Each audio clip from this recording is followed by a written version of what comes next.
아, 이즈랴, 어찌 우리 이날을. 자, 오늘은 6.25, 특별히 우리는 6.25 상기 주일로 예배를 드립니다. 지난 6.25 전쟁이 주는 의미를 살펴보면서 하나님이 주시는 은혜를 나누고자 합니다. 자, 어버이날이 좀 지났는데 어버이날이 되면요, 우리의 자녀들은요, 부모님의 은혜에 감사하면서 돈다발을 안겨줍니다. 특별히 그때 많이 받으셨죠? 자, 어린 시절 철없던 자녀들이 결혼하면서요, 철이 들기 시작합니다.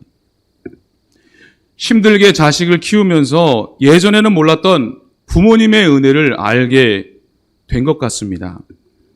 자녀 한 명 키우기도 힘든데 어떻게 이렇게 많은 자녀를 키우셨을까? 부모님의 은혜를 다시 한번 생각하게 됩니다. 자, 이제 제가 세 가지 이야기를 한번 나누고자 합니다. 첫 번째 이야기는 이 자녀를 키우는 우리 따님들의 이야기를 나누고자 합니다.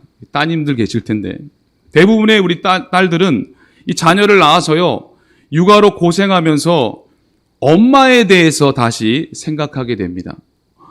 엄마가 나를 이렇게 고생하며 키우셨구나. 엄마가 나처럼 밥도 제대로 못 먹으면서 육아하셨구나. 엄마도 나를 키우기 위해 밤잠을 못 주무셨겠지? 내가 아프면 같이 울면서 밤을 지새웠겠지? 아이를 키우면서 딸들은 엄마의 은혜에 대해서 깊이 생각하게 됩니다. 어린 시절에는 엄마의 잔소리가 싫었는데 아이를 키우면서 그제서야 엄마의 마음을 알게 됩니다. 자, 그 다음 이야기, 두 번째 이야기는 새롭게 직장에 들어간 아들 이야기입니다. 대학을 마치고 첫 직장에 들어간 아들이 아버지를 만나서 금일봉을 전달합니다. 아버지, 저는 공부가 가장 힘든 줄 알았는데 돈을 벌어보니 아버지가 저를 키우시기 위해 얼마나 힘드셨을까를 생각했습니다. 돈 버는 게 이렇게 힘든 줄 몰랐어요. 그동안 저 키우시느라 힘드셨죠? 라고 아들이 말했습니다. 왜 어린 시절에는 이 아버지의 헌신을 몰랐을까요? 이 어린 시절에는 다른 친구들과 비교하면서 불평했던 것만 이렇게 기억나는 그런 아들들의 모습을 볼 수 있습니다. 마지막 세 번째 이야기는요, 사랑하는 남편이 암으로 세상을 떠나 슬퍼하는 아내의 이야기입니다. 남편이 있을 때는요, 이 늘 밥을 차려주느라고 이 뒷바라지 하느라고 힘들다고 이야기를 했는데 남편이 없으니까 정말 외롭고 힘들다고 합니다. 그래서 매일 생각나는 말이 있다고 합니다. 있을 때 잘해. 라는 그런 말이 이 마음속에 깊이 들려왔다고 합니다. 더 잘해주고, 더 사랑해주고, 더 존중해 주었다면 좋았을 텐데 매번 잔소리하고 불평했던 내 모습이 후회된다는 이야기를 했습니다. 이 세 가지의 공통점이 무엇일까요? 나의 삶의 소중한 사람에 대해서 시간이 지나서야 알게 되었다는 것입니다. 다시 말해 은혜를 나중에야 깨달았다는 것입니다. 여러분, 은혜를 깨닫는다는 것은요, 참으로 소중한 것입니다. 부모가 돼보니 부모의 마음을 알게 됩니다. 돈을 벌어보니 돈 버는 게 쉽지 않다는 것을 알게 됩니다. 건강을 잃게 되니 건강의 소중함을 알고, 또 가족을 잃어보니 사랑하는 사람의 소중함을 알게 됩니다. 우리 모두 있을 때 잘해주시기 바랍니다. 내 옆에 있는 이 부모님께 효도하시기 바랍니다. 가족들을 더욱 사랑해 주시기를 바랍니다. 더 좋은 말, 축복의 말을 하는 믿음의 부모님, 믿음의 자녀분들이 다 되시기를 주님의 이름으로 축복합니다. 오늘 설교 제목을 보니까요, 우리가 반드시 기억할 것이 무엇인가에 대해서 말씀하고자 합니다. 바로 은혜에 대한 말씀입니다. 우리는 하나님의 은혜로 신앙생활을 합니다. 하나님이 우리를 너무나 사랑해 주십니다. 매일 삶 속에서 좋은 일기도 주시고 이 나라를 지켜주시고 평안하게 살게 해주십니다. 그러나 우리는 하나님의 은혜를 알지 못하고 감사하지 못할 때가 많습니다. 하나님이 우리를 얼마나 사랑하시는지도 잘 모른 채 그저 바쁘게 살아갑니다. 어떤 사람은 몸이 아파서요, 더 이상 아무것도 할 수 없을 때 하나님께 기도하면서 그 질병이 낫게 됩니다. 그제서야 하나님의 은혜를 알게 됩니다. 어떤 분은 사업이 실패해서요, 더 이상 회생할 수 없을 때 기도하며 하나님께 나아갔더니요, 하나님이 길을 열어주시고 회복시켜 주셨습니다. 그때부터 다시 일어나면서 하나님의 은혜를 경험하게 됩니다. 또 어떤 분은 관계의 상처로 힘들었는데 하나님을 깊이 만나면서 상처를 준 이들을 용서하고 하나님의 은혜 속에서 살아가게 됩니다. 비록 고난을 경험해서 힘들고 어려움이 왔지만 모두 하나님을 의지하여 치유와 회복을 경험하게 되었습니다. 이처럼 하나님의 은혜를 경험하면 마음의 평안과 감사가 넘치게 됩니다. 우리 모두 하나님이 주신 은혜를 알게 되시기를 축복합니다. 그 은혜를 누리면서 우리 삶에 진정한 평안이 있으시기를 주님의 이름으로 축복합니다. 자, 이제 6.25의 역사를 살펴보면서 하나님이 우리나라를 얼마나 사랑하시고 큰 은혜를 주셨는지에 대해서 나누고자 합니다. 자, 올해 6.25 전쟁, 자, 몇 주년인지 아시는 분? 몇 주년? 계산하면 나오잖아요. 73주년이잖아요. 50년에 시작했으니까. 맞죠? 자, 그래서 6.25의 역사는요, 하나님이 구원하신 역사이며 6.25 전쟁이야말로 자유를 지키기 위해 수많은 분들이 피 흘려 싸운 역사이기 때문입니다. 자, 사진을 보겠습니다.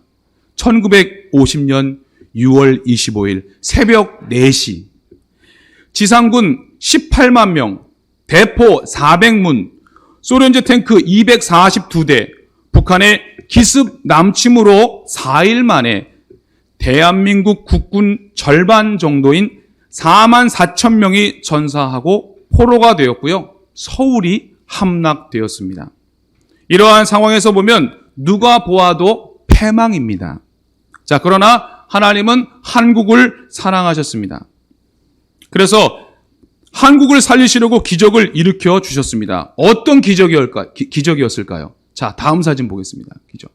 자, 이분이 누구실까요? 자, 미국의 트루먼 대통령입니다. 트루먼 대통령. 자, 미군을 참전하기로 이분이 결심을 합니다. 자, 당시에는요, 이제 사진 돌려주시고요. 네. 당시에 미국에서는요, 한반도를 미국 태평양 방위선에서 제외한다는 이 에치슨 선언이 발표된 뒤였습니다. 그러니까 이때는요, 이 시기에는 이 한미 상호 방위 조약도 없었습니다. 그래서 6.25에 참전할 이유가 없었습니다. 그런데 그렇게 빨리 미군이 이 한반도의 전쟁을 돕기로 결정한 것은요, 바로 기적이었습니다. 자, 두 번째 사진 보여주시기 바랍니다. 이 당시에 전쟁이 일어났는데요. 이 전쟁이 일어나면 유엔이 모여 유엔 회의를 하고 있습니다. 이때 이 전쟁에 참여할 거냐 말 거냐를 회의하는 거예요. 다 유엔에서 회의하는데 그때 소련이 이 회의에 불참하게 됩니다. 자, 이 6.25 전쟁은요, 소련이 북한을 도와줘서 가능했던 전쟁입니다. 만약에 그때 소련 대표가 유엔에 참여했다면 거부권을 행사했을 거예요. 거부권. 유엔 참여하면 안 된다. 반대합니다. 이렇게 거부권을 행사하면요, 이 유엔이 참전할 수 없었어요. 이 유엔 참전으로 인해서요, 16개국 의료 지원, 유엔 참전 16개국, 의료 지원 5개국, 물자 지원 39개국, 전후복구 7개국, 모두 67개국에서 지원이 있었습니다. 여러분, 세계 전쟁 역사에서요, 한 나라를 위해 67개국이 참전한 역사는 없었습니다. 자, 이것도 기적인 거예요.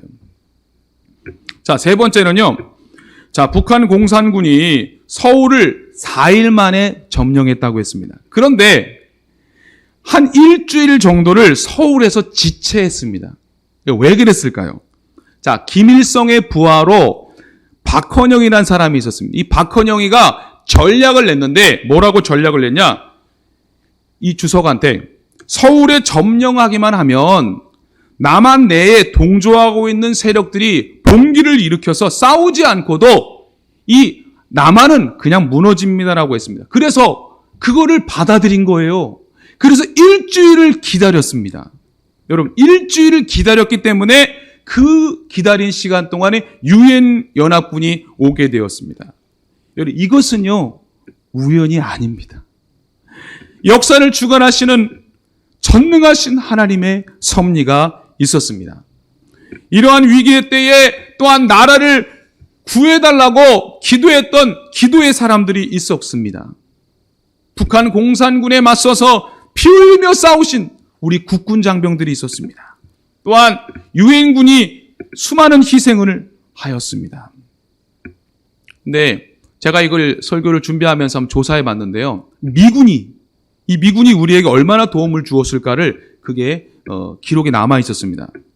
1950년 7월 1일 스미스 대대 장병 540명이 부산에 상륙했습니다. 그 이후에 미군만 말씀드립니다. 몇 명이 왔냐? 178만 명이 참전했습니다. 인천 상륙작전, 낙동강 방어 전투, 장진호 전투에서 5만 4,246명의 미군이 전사했습니다. 그 중에 8,177명이 실종되었고요. 7,140명이 포로로 잡혀갔고 10만 3,284명이 부상을 당했습니다. 자, 근데요, 이들 중에서요, 미국 대통령과 장관의 아들이요, 142명이 참전했다고 합니다. 그 142명 중에 35명이 전사했다는 기록이 있습니다. 자, 우리가 잘 아는 대통령이죠. 아이젠하워의 대통령의 아들 존 아이젠하워는 육군 중위로, 또 8군 사령관인 워커 장군의 아들 샘 워커도 중위로 참전했다고 합니다.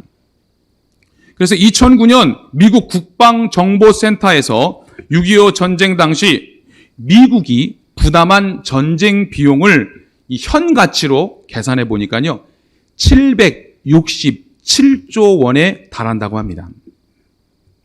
우리에게 6.25 전쟁을 통해 이게 알게 된 것은요, 이 나라의 자유를 주신 먼저 하나님께 감사하고요, 이러한 헌신과 이러한 희생이 있었다는 것을 기억해야 합니다. 그래서 우리는요, 그때 참 이 나라를 지켜주신 국군 장병들, 또한 유엔군에게 감사하는 마음을 가져야 할 것입니다. 자, 그러면요, 우리가 이제 역사를 보면은 우리는 다 알지만 또 몇몇 분들이 헷갈리는 분이 있어서 제가 말씀드립니다. 6.25 전쟁은 누가 일으켰는지에 대해서 말씀드리고자 합니다. 자, 김영삼 전 대통령이 러시아에 방문했을 때에 그때 러시아에 가서 6.25 공문서를 받아와서 확인해 봤습니다. 그리고 미국에도 공문서가 있는데 거기 보니까 6.25 전쟁이 남침 전쟁임이 드러났습니다. 그 이야기를 드리겠습니다. 1949년 3월 3일부터 20일까지 김일성이 모스크바를 방문하여 스탈린을 찾아가서요, 남침 전쟁을 허가해 달라고 했습니다. 자, 1년 전입니다, 거의. 근데 스탈린은 안 된다고 했습니다. 왜? 첫째, 남조선 군대에 비해서 북한군이 우월하지 못하기 때문이다. 둘째는 남한에는 아직 미군이 있다. 셋째는 38선에 한미소 협정이 아직 유효하기 때문에 이 협정으로 미국이 개입할 수 있기 때문에 그래서 안 된다고 말하면서 그 대신에 내가 무기를 주겠다, 이렇게 비밀 협정을 했습니다. 그러면서 49년 3월 18일에는 모스크바에서 북한 또 중동 이렇게 같이 조중 상호 방위 협정을 체결했습니다. 이게 뭘 말하냐면 어떤 제국이든지 북한 또는 중동을 공격하면 서로 돕기로 하기로 한다. 이러는 협약을 맺었습니다.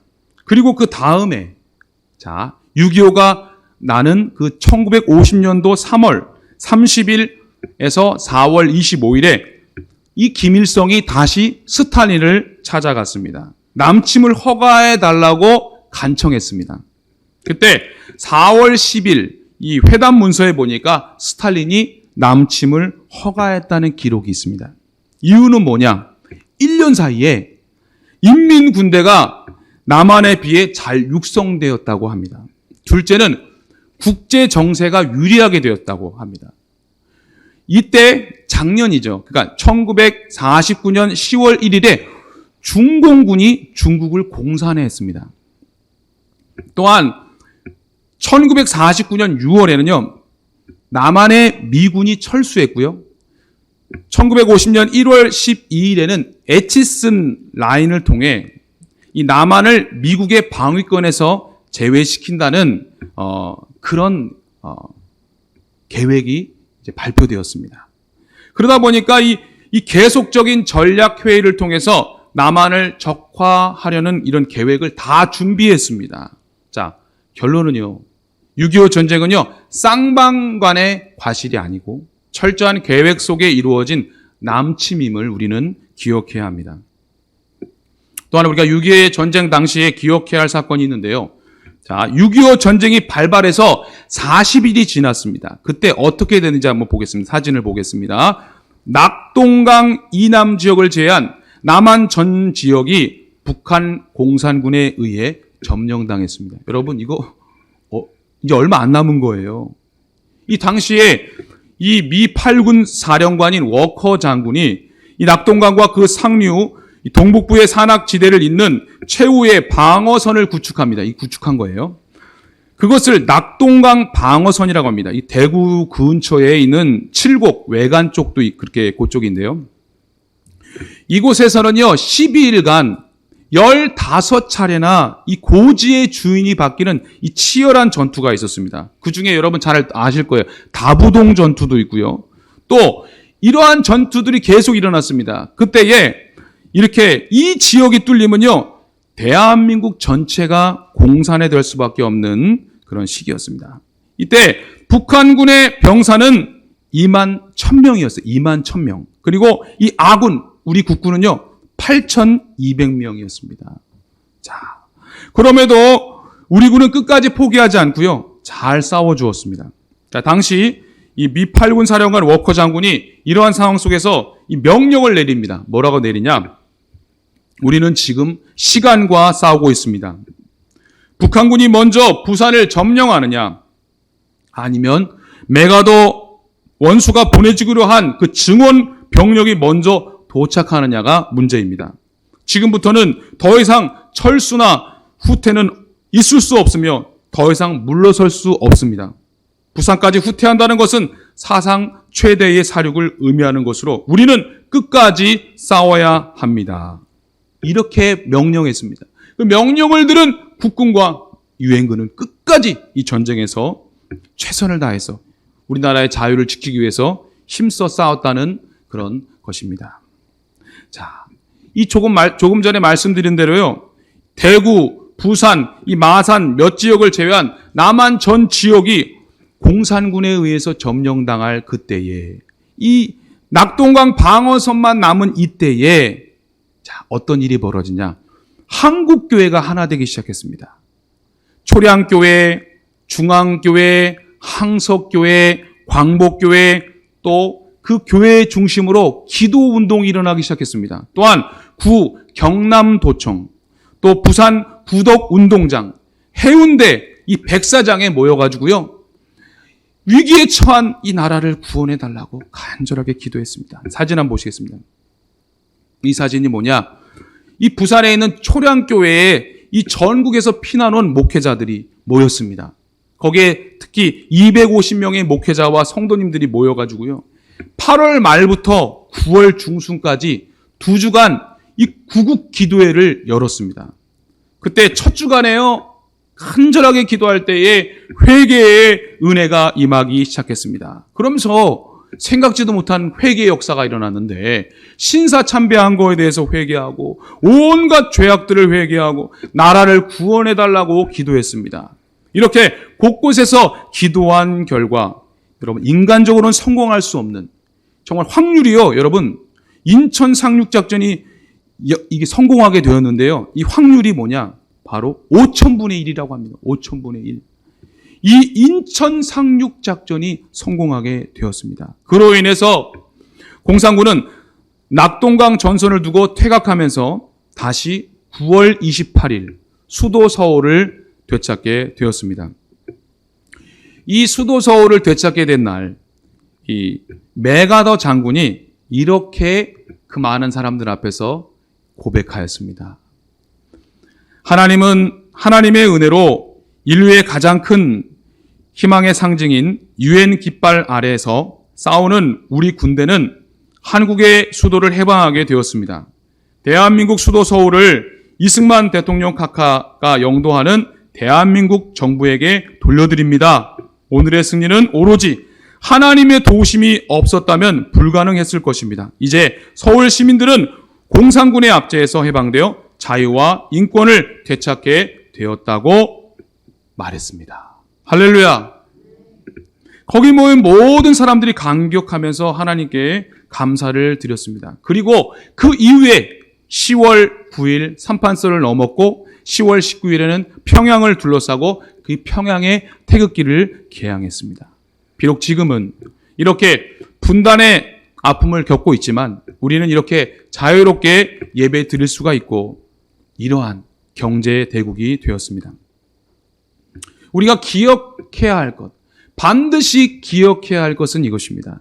우리는 이러한 6.25 역사를 통해서 하나님께서 우리나라와 함께 하심을 잊지 마시기를 바랍니다. 하나님은 우리나라를 너무나 사랑해 주십니다. 우리는요, 하나님의 백성으로 이 6.25를 보면서 이제 우리는 더욱더 하나님을 경외하고 하나님의 뜻에 순종하는 백성이 되어야 한다는 사실입니다. 오늘 성경 말씀 본문으로 돌아가 보겠습니다. 역대하 20장 말씀인데요. 이 여호사밧 왕이 당시 북이스라엘과 이 아합 왕과 화친해 가지고요, 죄를 범했습니다. 이 아합 왕이 누굽니까? 이 바알과 아세라를 섬기는 이세벨의 남편 아닙니까? 우상숭배를 너무나 많이 하는 그 왕과 화친했습니다. 하나님은 그것을 기뻐하지 않으셨습니다. 그로 인해서 모압과 암몬과 그 아람의 다른 나라들이 이 나라로 쳐들어온 것입니다. 이 사방에서 나라들이 쳐들어올 때에 이 남유다는 이 망하게 될 위기에 있었습니다. 그래서 여호사밧은요, 하나님께 간절하게 기도합니다. 이 역대하 20장 3절 말씀을 보면요, 다 함께 이 말씀을 읽겠습니다. 시작. 여호사밧이 두려워하여 여호와께로 낯을 향하여 간구하고 온 유다 백성에게 금식하라 공포하매. 자, 힘든 일이 있으니까요, 기도했어요. 내가 실수하고 내가 혹시라도 하나님 앞에 죄 진 거 있으면 회개했다는 겁니다. 그러면서 하나님 도와주세요. 저의 죄를 회개합니다. 간절하게 기도했습니다. 자, 12절에 어떤 일이 오늘 본문 말씀입니다. 다 같이 함께 본문 말씀 읽겠습니다. 시작. 우리 하나님이여 그들을 징벌하지 아니하시나이까. 우리를 치러 오는 이 큰 무리를 우리가 대적할 능력이 없고 어떻게 할 줄도 알지 못하옵고 오직 주만 바라보나이다 하고. 아멘. 자, 여호사밧 왕은요, 하나님의 능력을 믿었습니다. 하나님이 도와주시면요, 이 나라 살려주실 수 있습니다. 하나님 도와주세요. 제가요, 주님만을 바라보겠습니다라고 그렇게 기도합니다. 자, 이 믿음의 기도를 하나님께서 들어주셨습니다. 역사가 일어납니다. 어떤 일이 벌어졌냐면 역대하 20장 16절에서 17절에 보면, 자, 다 같이 함께 이 말씀을 함께 읽도록 하겠습니다. 시작. 이 전쟁에는 너희가 싸울 것이 없나니 대열을 이루고 서서 너희와 함께한 여호와가 구원하는 것을 보라. 유다와 예루살렘아 너희는 두려워하지 말며 놀라지 말고 내일 그들을 맞서 나가라. 여호와가 너희와 함께하리라 하셨느니라 하매 17절도 읽겠습니다. 시작. 여호사밧이 몸을 굽혀 얼굴을 땅에 대니 온 유다와 예루살렘 주민들도 여호와 앞에 엎드려 여호와께 경배하고. 할렐루야. 여러분, 이 전쟁에서요 대승하게 됩니다. 자, 그러면서 마지막으로 이 여호사밧 왕이 고백한 내용이 이것이 핵심입니다. 역대하 20장 20절 말씀을 다 같이 우리 함께 읽도록 하겠습니다. 예, 백성들이 아침에 일찍이 일어나서 두고와 들러 나가니라. 나갈 때 여호사밧이 서서 이르되 유다와 예루살렘 주민들아 내 말을 들을지어다. 너희는 너희 하나님 여호와를 신뢰하라. 그리하면 공의히 서리라. 그의 선지자들을 신뢰하라. 그리하면 형통하리라 하고. 할렐루야. 오늘 이 말씀의 핵심은요, 여호와 하나님을 신뢰하는 것입니다. 그리고 선지자를 신뢰하라. 그것은 뭘까요? 목회자를 신뢰하라. 그리하면 형통하리라고 약속하십니다. 우리가 어떤 상황 속에서도 믿음을 가지고 회개하며 기도한다면 하늘의 문이 열리고 모든 문제가 해결될 줄 믿습니다. 자, 오늘 말씀을 정리합니다. 6.25 전쟁은요, 아픔의 역사입니다. 고난의 역사입니다. 그러나 고난 속에서도 이 나라와 함께 하시는 하나님의 은혜를 볼 수 있는 사건이었음을 잊지 마시기 바랍니다. 하나님은 이 나라가 고통을 겪을 때 외면하지 않으셨습니다. 그리고 이 민족을 다시 사용하시기를 원하셨습니다. 우리 하나님께서 이 민족, 우리 나라를 열방의 제사장 나라로 사용하시도록 우리가 더 깨어 기도하고 나라를 사랑하고 하나님의 뜻에 더 순종하는 우리 모두가 되어야 할 것입니다. 하나님의 은혜를 잊지 마시기를 바랍니다. 우리 함께 기도하겠습니다. 사랑의 하나님, 너무나 감사를 드립니다. 오늘 하나님께서 또 우리에게 귀한 말씀을 주셨습니다. 이 말씀을 통하여서 더 우리가 하나님의 뜻에 순종하고 하나님을 경외하는 나라가 되게 하여 주시옵소서. 우리나라를 크게 사용하여 주시고 주님의 마음을 시원케 하는 민족이 되게 하여 주시옵소서. 우리 모두 다 오늘 6.25 이 상기주의를 통해서 더 나라를 사랑하고 나라를 위해 기도하고 위정자들을 위해서 기도하는 우리 모두가 되게 하여 주시옵소서. 예수님의 이름으로 기도드립니다. 아멘.